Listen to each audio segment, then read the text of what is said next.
In the summer of 1495, the English Parliament sat down and wrote a law telling workers what time to show up in the morning. 5 o'clock, not a minute later. The law specified when they could eat breakfast, half an hour, no more, and how long they were permitted for their midday meal and afternoon rest, an hour and a half combined. It laid out the full workday, dawn to dusk in winter, 5 in the morning to 7 or 8 at night in summer, and it acknowledged, in dry statutory language, a long list of feast days on which none of this applied. Think about that for a moment. Parliament did not write this law because workers were happily showing up at 5. They wrote it because workers were not showing up at 5. And the reason they could get away with it had everything to do with a calendar so dense with holidays that the modern mind has trouble believing it was real. It was real. We have the records, and what those records show is something that will sit uncomfortably with almost everything you assume about progress, about history, and about the 2 weeks of paid vacation you negotiated as though it were a generous gift. The medieval English peasant, the figure you picture bent over a field in permanent misery, had more days off per year than you do. Not by a little, by a lot. And the argument among historians is not about whether this is true. It is about what it means. Start with the calendar itself. The Catholic Church in medieval England did not simply suggest that people rest on certain days, it mandated it. Every Sunday was a day of obligatory rest, 52 per year, same as now. But beyond Sundays, the liturgical calendar was studded with saints' days, feast days, and seasonal observances, during which servile labor was either forbidden outright or so culturally unthinkable that no reeve or bailiff would demand it. Christmas was not one day. It was 12, from December 25th through Epiphany on January 6th. Easter was a full week. Whitsuntide, the period around Pentecost, was another week. And scattered between these major seasons were dozens of individual saints' days, each one a mandatory pause. How many total? The number varied by diocese, by manor, by century. But the historian Ronald Hutton, who traced the English festive calendar in meticulous detail in his 1994 study, found that in the late medieval period, the total number of official holidays, including Sundays, reached as high as roughly 1/3 of the entire year in some dioceses. 1/3. That is not a guess. It is drawn from surviving church calendars and cross-referenced with manorial records that explicitly list which saints' days exempted tenants from labor. The manorial records themselves are astonishing documents. If you have never encountered one, picture a ledger kept by a Lord Steward, written on vellum in careful Latin, specifying exactly what each tenant owed. 2 days of plowing per week, 3 days during harvest, carting duty on Tuesdays, and then, in the same dry hand, a list of exemptions. No labor on the Feast of St. Michael, no labor on the Feast of the Assumption, no labor on Candlemas, on Corpus Christi, on the Feast of St. John the Baptist. The historian H.S. Bennett, working from 13th and 14th century customals, found that these exemption lists could run to 30 or 40 named saints' days beyond Sundays and major feast seasons. Add them together, the Sundays, the feast seasons, the individual saints' days, and you reach a number that sits between 80 and 120 holidays per year, depending on which manor, which diocese, which decade. Now hold that number in your mind and set it beside your own calendar. The average American private sector worker with 1 year on the job receives roughly 10 paid holidays and 10 paid vacation days. 20 days. With 20 years of tenure, that might stretch to 30. Add weekends, 104 days, and your total non-work days reach roughly 124 to 134 per year. The medieval peasant's total, by the most conservative defensible estimate, was 115. By the higher estimates, 150. The ranges overlap. That is the part that should unsettle you. Not that medieval peasants had vastly more leisure than you. The comparison is messier than the viral version suggests. But that a laborer in 1350 England, bound to a lord, working land with hand tools, living without plumbing or antibiotics, or any of the things you would call essential, ended up with roughly the same number of days away from formal work obligations as you have in the most prosperous economy in human history. The question is not whether they had it better. They did not. The question is how you ended up with so little. The economist Juliet Schor asked exactly that question in 1991. In her book, The Overworked American, she synthesized decades of medieval economic research and calculated that a 14th century English peasant worked approximately 150 days per year.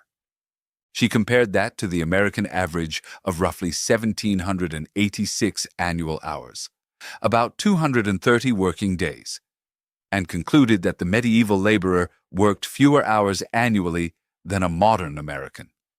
The number landed like a stone in still water. It has been rippling ever since. Schor was not wrong, but she was not telling the whole story, and the historians who pushed back were not wrong either. The most pointed challenge came from John Hatcher in a 1998 article in Past and Present. Hatcher argued that manorial records track only the labor a peasant owed to the lord, the days spent plowing the lord's domain, carting the lord's grain, repairing the lord's fences. They do not track the labor a peasant performed on his own strips of land, in his own garden, tending his own animals, repairing his own cottage, gathering his own fuel. A peasant who owed the Lord 150 days of service did not spend the other 215 days sleeping. He worked his own land on many of those days. She, and this is where the record gets painfully thin, almost certainly worked even more, because women's domestic labor, textile production, food preservation, and garden tending are barely visible in the manorial accounts at all. Hatcher called the notion of abundant medieval leisure a romantic fiction. He was half right. The romance is in imagining those holidays as empty, modern-style days off. They were not. A saint's day meant Mass. It meant standing in a small stone church. Not the bare gray walls you see today, but walls covered in painted saints, in reds and ochres, lit by tallow candles that smoked and smelled of animal fat. While a priest conducted a Latin service, most of the congregation understood only by rhythm and ritual. It meant processions through the village, communal ale drinking, obligations to neighbors and kin. A medieval holiday was not leisure in the way you experience a Saturday. It was a different kind of structured time, communal and religious, rather than private and discretionary. But here is what Hatcher's critique does not erase. Even if you add substantial self-directed labor back into the medieval calendar, even if you accept Gregory Clark's higher estimates of 175 to 200 formal workdays per year, the medieval work rhythm was fundamentally different from yours in a way the numbers alone do not capture. It was governed by the sun. You take this for granted because you have never lived without artificial light. In medieval England, at the latitude of London, the winter solstice delivers roughly 8 hours of daylight. Subtract the dim margins of dawn and dusk when fine outdoor work is impractical, and you have perhaps 6 usable working hours in December. The Statute of 1495 codified this. From mid-September to mid-March, work ran from the springing of the day to dusk. When the light was gone, work was over, not because a manager decided it, not because a union negotiated it, because the planet decided it. In summer, the equation reversed. A July workday at English latitudes could stretch to 12 hours of usable light, and the statute demanded laborers use most of it. 5 in the morning to 7 or 8 at night, minus breaks. Harvest was brutal, communal, and urgent. Everyone worked, but everyone also knew it would end. The rhythm was seasonal, not mechanical. Intense labor followed by long contraction. E.P. Thompson, in his landmark 1967 essay, described pre-industrial work as alternate bouts of intense labor and of idleness. Not laziness, idleness in the structural sense. The work was done, or the light was gone, or the saint's day had arrived, and there was nothing profitable to do with the remaining hours except live. That rhythm did not die a natural death. It was killed, deliberately, and the killing happened in 2 waves, both of which still shape the calendar on your office wall. The first wave was theological. When the Protestant Reformation swept England in the 16th century, it brought with it an ideology of labor that the medieval church had never preached. The medieval church taught that rest was holy, that Sundays and saints' days honored God, that festive celebration was part of the created order. The Reformers, and especially the Puritans who followed them, taught something radically different.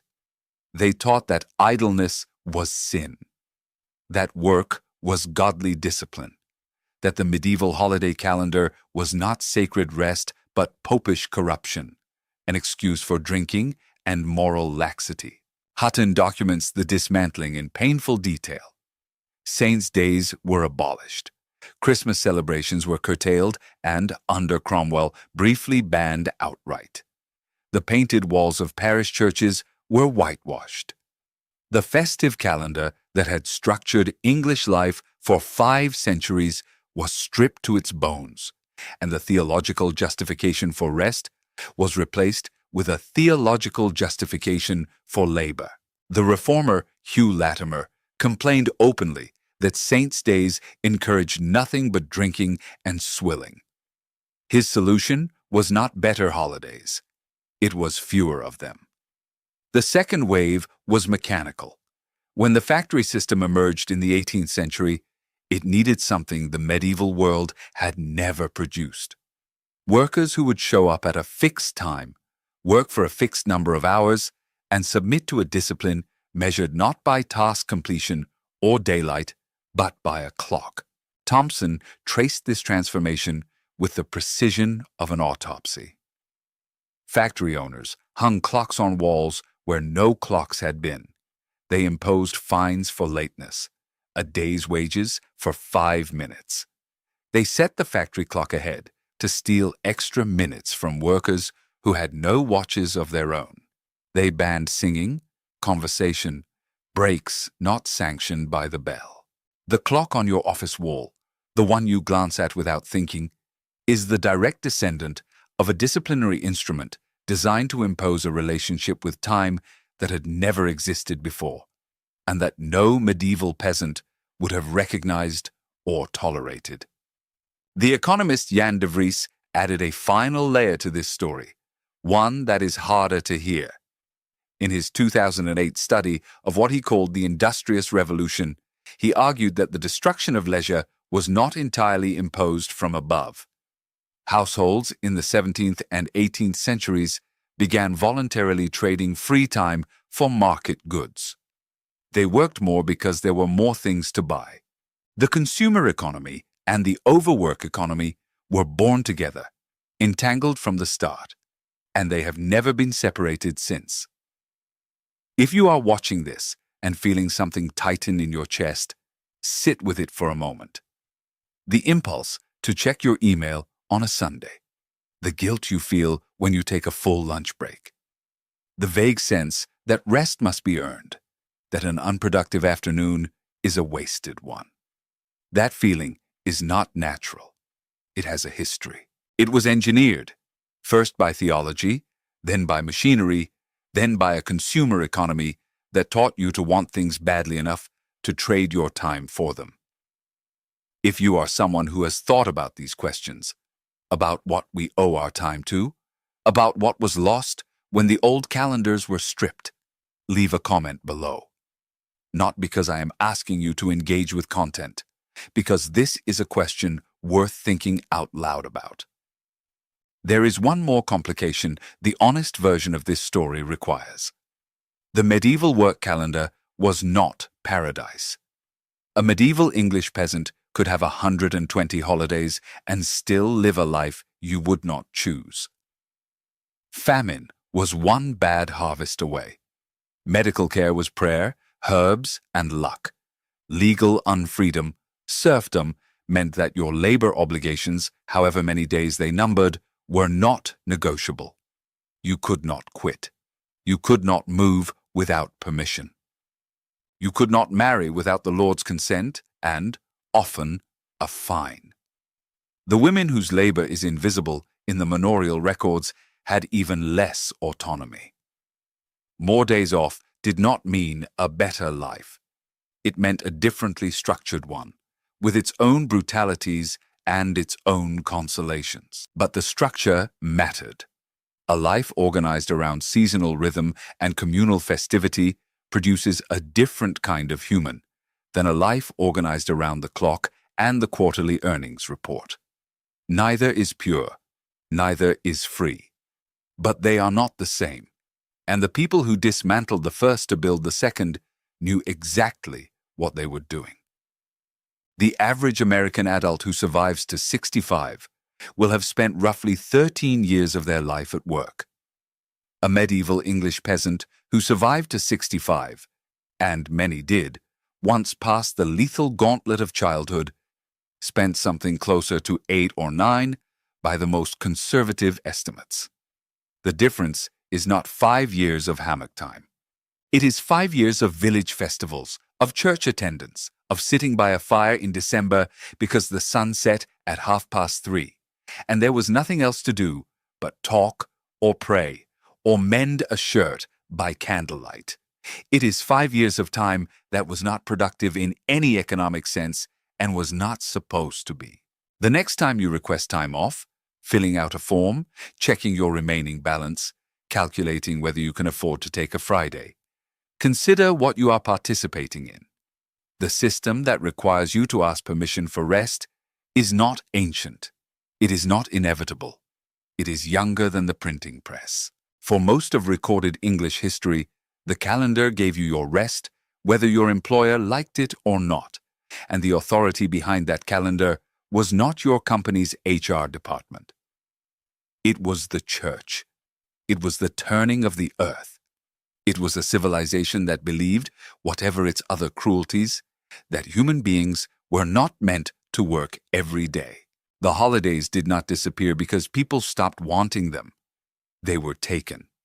First by reformers who called rest a sin, then by factory owners who called it inefficiency, then by a consumer culture that made you forget they had ever existed. The manorial rolls are still in the archives. The Statute of 1495 is still in the record. The painted churches were whitewashed, but in a few, in places like St. Thomas in Salisbury, in fragments at Pickering in Yorkshire, the old colours are bleeding through again. Reds and ochres showing the saints who once gave you the day off. You can still see them if you look. What you cannot get back is the time.